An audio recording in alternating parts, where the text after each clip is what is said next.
नमस्कार, स्वागत है आप सभी का टीटी न्यूज के इस खास बुलेटिन एक्सप्रेस 100 में, जहां हम आपके लिए लेकर आते हैं राजनीति, मनोरंजन, देश, दुनिया, खेल और व्यापार जगत की सभी बड़ी खबरों को एक्सप्रेस यानी फटाफट अंदाज में। मैं हूं शहला निगार। आइए खबरों को देख लेते हैं तेज रफ्तार के साथ।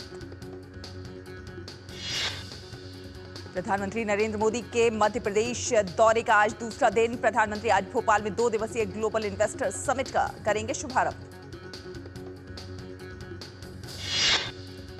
इन्वेस्टर्स समिट में 60 से अधिक देशों के प्रतिनिधि, विभिन्न अंतर्राष्ट्रीय संगठनों के अधिकारी, प्रमुख उद्योगपति और नीति निर्माता भाग ले रहे हैं।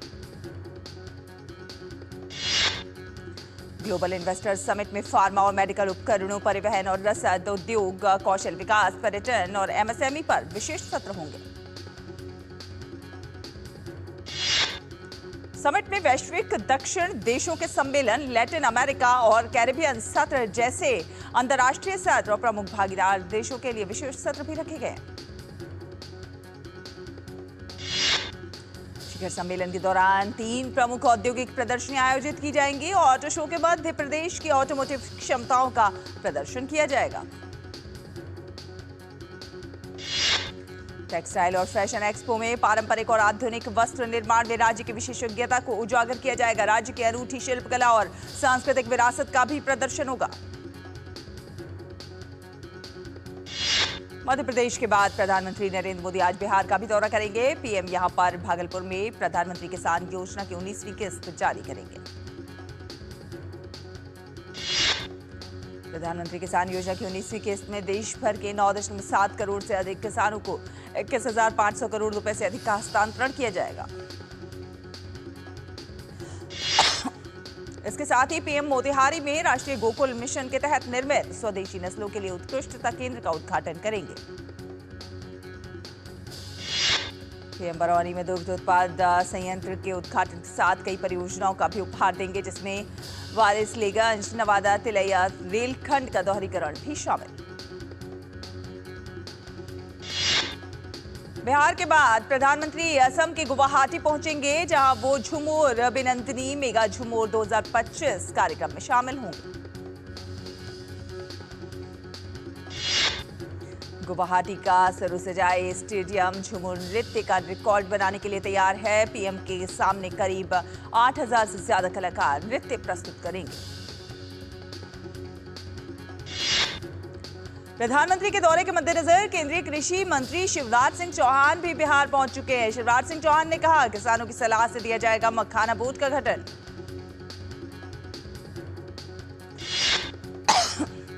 दिल्ली की नवगठित विधानसभा का आज 3 दिन का पहला सत्र आज से शुरू हो रहा है। सत्र के पहले दिन नए विधायकों को शपथ दिलाई जाएगी और विधानसभा अध्यक्ष का चुनाव होगा। अरविंदर सिंह लवली को प्रोटेम स्पीकर नियुक्त किया गया है। लवली नवनिर्वाचित विधायकों को पद और गोपनीयता की शपथ दिलाएंगे।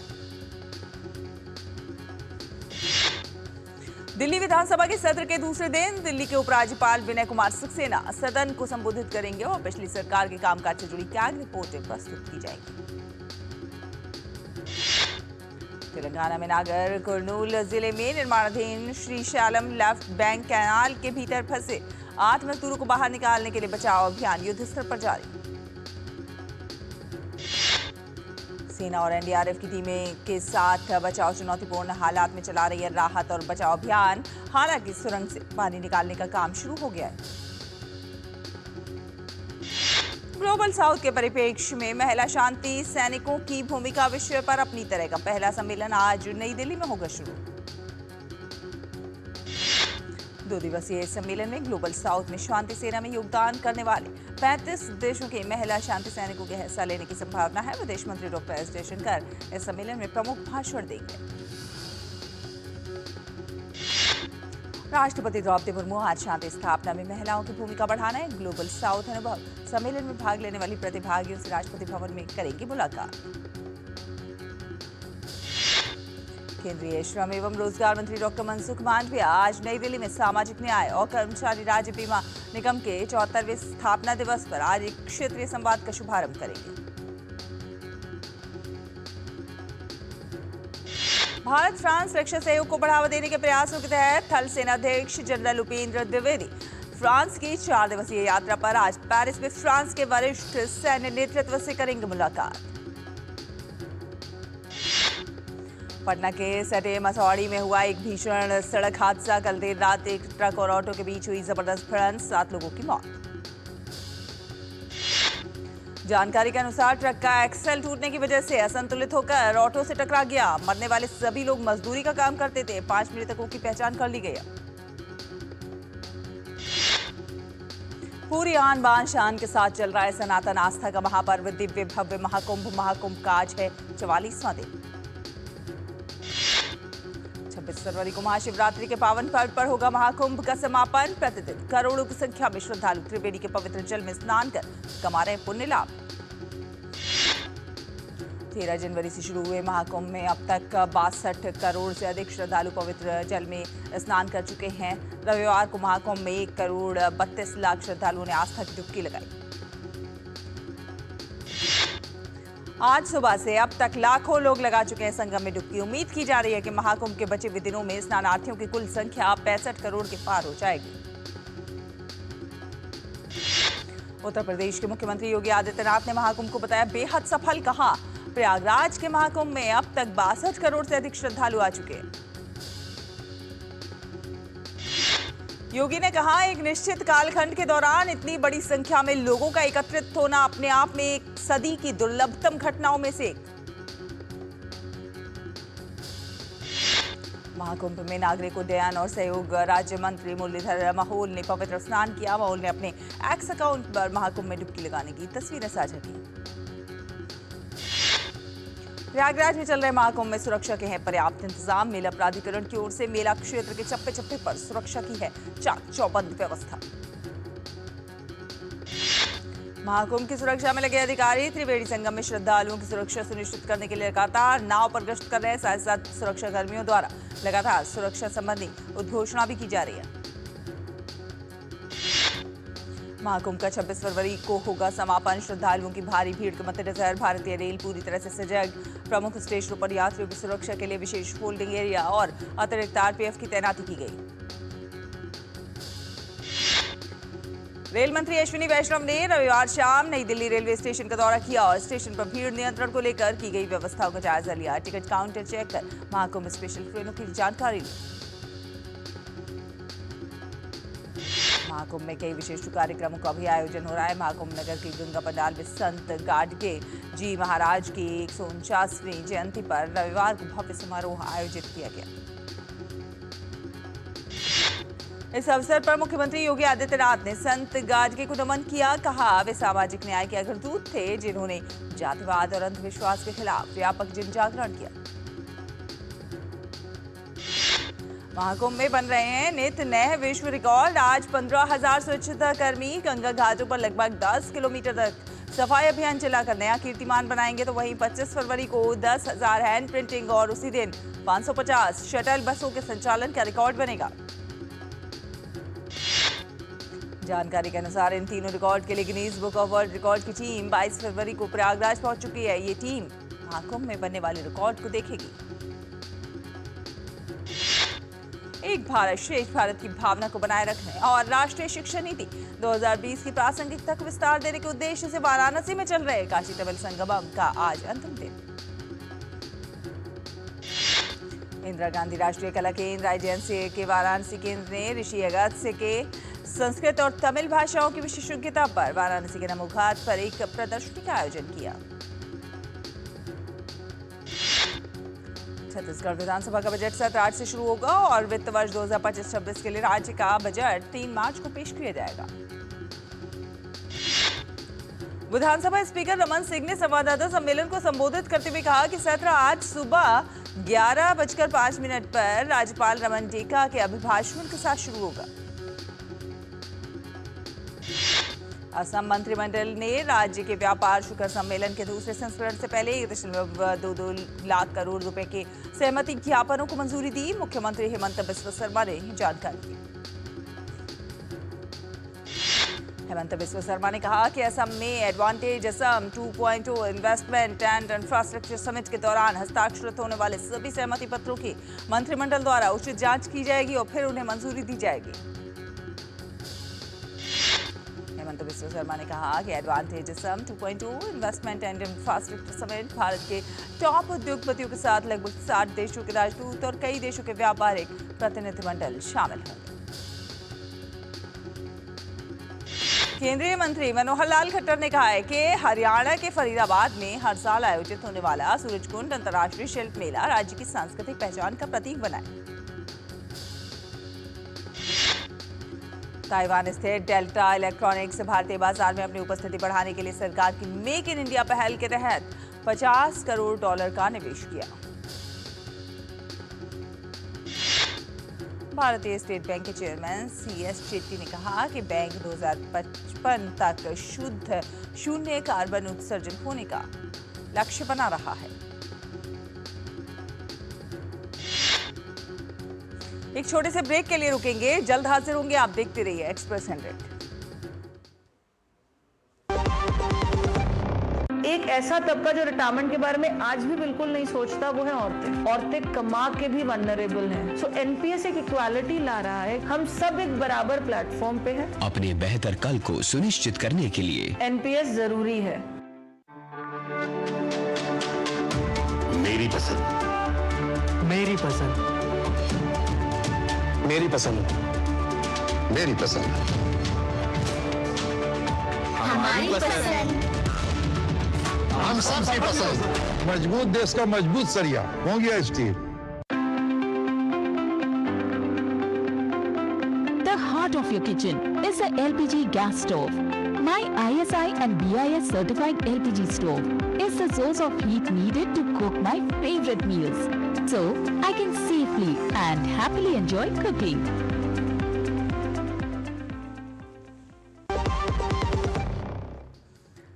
ब्रेक के बाद स्वागत है आपका। आप देख रहे हैं एक्सप्रेस 100। रुक करेंगे कुछ अन्य खबरों का। जम्मू कश्मीर ने पिछले 2 वित्त वर्षों में 2567 करोड़ रुपए मूल्य के अपने प्रसिद्ध हस्तशिल्प और हथकरघा प्रोडक्ट्स एक्सपोर्ट किए। कश्मीर के हस्तशिल्प एवं हथकरघा विभाग के पास उपलब्ध आंकड़ों के अनुसार पिछले 3 वर्षों में कानी और सोजनी शॉल का निर्यात 1105 करोड़ रुपए रहा। अडानी समूह की कंपनियों ने वित्त वर्ष 2023-24 में 58,104 करोड़ रुपए का कर चुकाया है। समूह ने वित्त वर्ष 2022-23 में 46,610 करोड़ रुपए का कर्ज चुकाया था।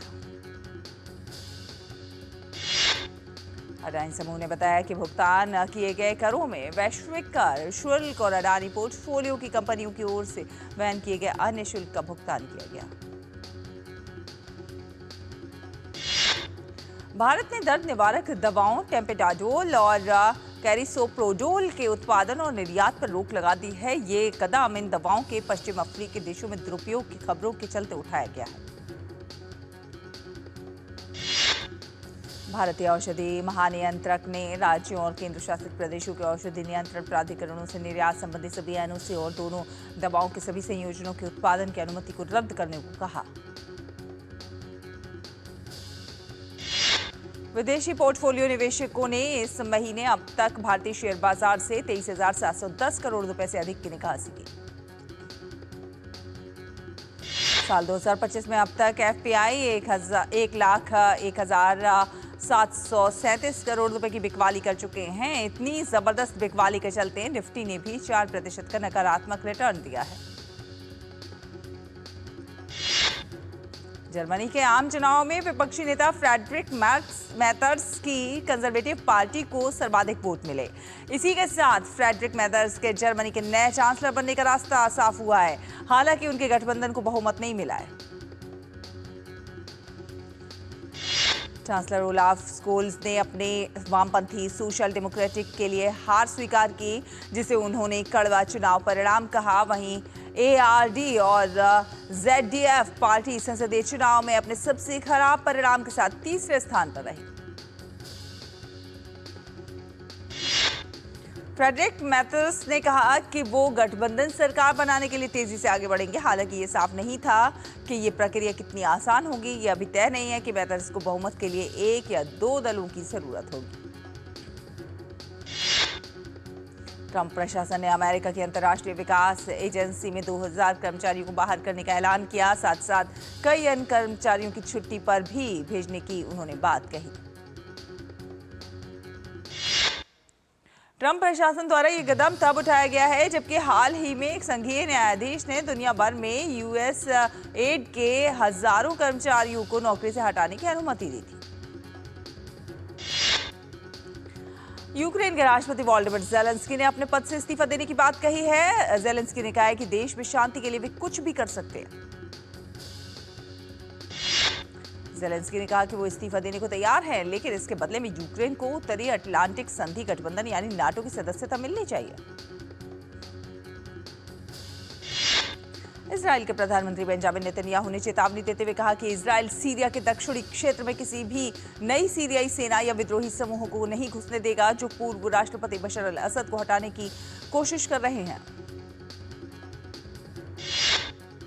इजराइल की सरकार ने यह भी स्पष्ट किया है कि इजरायली सेना अनिश्चितकाल तक दक्षिणी सीरिया के कुछ एक हिस्सों में मौजूद रहेगी ताकि अपनी सुरक्षा सुनिश्चित कर सके। डबल निमोनिया से जूझ रहे ईसाई धर्म गुरु पोप फ्रांसिस की हालत गंभीर है, लेकिन वो होश में हैं। वेटिकन ने बताया कि 88 वर्षीय सांस लेने में तकलीफ के कारण और ब्लड ट्रांसफ्यूजन के बाद वो आराम कर रहे हैं। वेटिकन ने बताया कि पोप की स्थिति गंभीर बनी हुई है और उन्होंने शांति से रात गुजारी और आराम किया। कुछ ब्लड टेस्ट में पोप की किडनी फेल होने के शुरुआती लक्षण दिखे हैं, लेकिन डॉक्टरों का कहना है कि स्थिति नियंत्रण में है। थाईलैंड और कंबोडिया पुलिस के साझा अभियान में एक स्कैम सेंटर में बंधक बनाए गए 48 भारतीयों समेत 215 विदेशी नागरिकों को मुक्त कराया गया। आपराधिक गिरोह तस्करी के जरिए इन्हें कंबोडिया के सीमावर्ती शहर ले आया था और बंधक बना लिया था। स्कैम सेंटर के जरिए पूरे दक्षिण एशिया में ऑनलाइन ठगी की वारदातों को अंजाम दिया जा रहा था। भारतीय फिल्म उद्योग की 111वीं वर्षगांठ पर बांग्लादेश में ढाका स्थित भारतीय संस्कृति केंद्र में भारतीय सिनेमा की यात्रा विषय पर एक समृद्ध प्रदर्शनी के उद्घाटन के साथ मनाई गई। बांग्लादेश में भारत के उच्चायुक्त प्रणय वर्मा ने ढाका में इंदिरा गांधी सांस्कृतिक केंद्र भारतीय उच्चायोग द्वारा आयोजित इस प्रदर्शनी का उद्घाटन किया। चैंपियंस ट्रॉफी में भारत ने पाकिस्तान को 6 विकेट से हरा दिया है। भारत के लिए विराट कोहली ने शानदार शतकीय पारी खेली। इस जीत के साथ भारत ने सेमीफाइनल की ओर मजबूती से कदम बढ़ा दिया। भारत के लिए विराट कोहली ने खेली शतकीय पारी। विराट कोहली ने वनडे में 14,000 रन पूरे किए। वनडे में सबसे तेजी से 14,000 रन बनाए। भारतीय टीम की धमाकेदार जीत ने क्रिकेट फैंस को खुशियों से सराबोर किया। देश भर में जश्न का माहौल। दिल्ली से लेकर जम्मू कश्मीर तक भारत की जीत के बाद उत्सव का माहौल बना। जम्मू कश्मीर के बारामूला में उत्साह और जश्न का माहौल देखने को मिला। हार के बाद पाकिस्तान के कप्तान मोहम्मद रिजवान का बयान, कहा भारत से हार के बाद हमारे लिए खत्म हुआ चैंपियंस ट्रॉफी का अभियान। आज चैंपियंस ट्रॉफी में बांग्लादेश और न्यूजीलैंड के बीच रावलपिंडी में खेला जाएगा मुकाबला। न्यूजीलैंड की जीत पाकिस्तान को कर देगी टूर्नामेंट से बाहर। वीमेंस प्रीमियर लीग में आज रॉयल चैलेंजर्स बेंगलुरु के सामने यूपी वॉरियर्स की चुनौती। स्मृति मंधाना के प्रदर्शन पर रहेगी नजर। मोहन बागान सुपर जायंट बना। इंडियन सुपर लीग 2024-25 का विजेता ओडिशा एफसी को 1-0 से हराया। इंग्लिश प्रीमियर लीग में लिवरपूल की मैनचेस्टर सिटी पर 2-0 की शानदार जीत। मोहम्मद साला और डोमिनिक बने लिवरपूल के लिए जीत के नायक। वहीं न्यूकासल यूनाइटेड ने नॉटिंघम फॉरेस्ट की टीम को 4-3 से हराया। अलेक्जेंडर इसाक ने दागे 2 गोल। फियोरेंटीना के स्ट्राइकर मोइस कीन मैच के दौरान हुए चोटिल, सिर में आई चोट, अस्पताल में भर्ती। स्पेनिश ला लीगा में रियल बेटिस की टीम ने गेटाफे की टीम को 2-1 से हराया।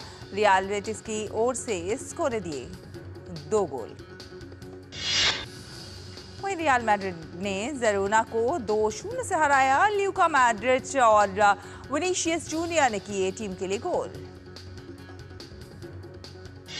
रियल मैड्रिड क्लब के साथ अपना करार बढ़ाने के लिए बेताब। ल्यूका मॉड्रिच ने क्लब को दी इस बात की जानकारी। ब्रिटेन के जैक ड्रैपर ने दुबई टेनिस चैंपियनशिप से नाम लिया वापस। खुद को कुछ दिन टेनिस से दूर रखना चाहते हैं ड्रैपर। फिल्म निर्देशक मुजफ्फर अली ने दिल्ली में होने वाले जहान खुसरो सूफी नाइट्स को लेकर जानकारी देते हुए कहा कि पीएम मोदी भी इस समारोह में हो सकते हैं शामिल। फिल्म छावा पर 300 करोड़ के क्लब में शामिल हो गई है। छावा फिल्म ने 10वें दिन 32.32 करोड़ रुपए की कमाई की है और इसी के साथ फिल्म का कुल कलेक्शन 319.07 करोड़ रुपए हो गया। अर्जुन कपूर की फिल्म मेरे हस्बैंड की बीवी ने तीसरे दिन 90 लाख रुपए की कमाई की। फिल्म ने अब तक कुल 4 करोड़ 10 लाख का कारोबार किया।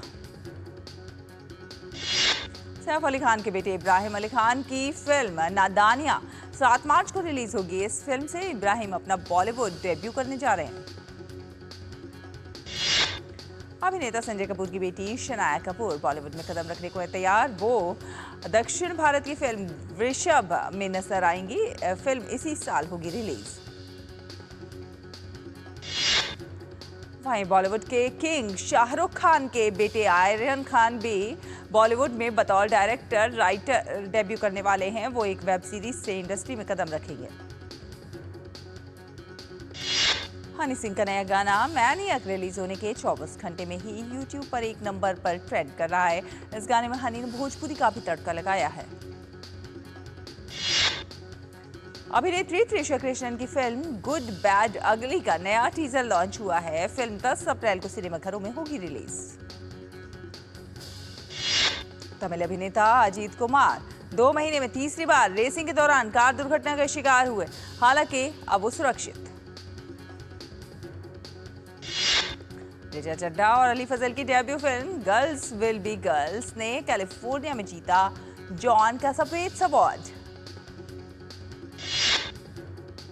फिल्म शॉन की सरदार की शूटिंग के दौरान हादसे का शिकार हुए पंजाबी सिंगर और अभिनेता गुरु रंधावा अस्पताल में भर्ती। अभिनेता आशुतोष राणा ने प्रभु राम की नैतिकता को लेकर कहा कि राम के नैतिक नियम बेहद खास रहे और सभी को राम के चरण ही नहीं आचरण को भी अपनाना चाहिए।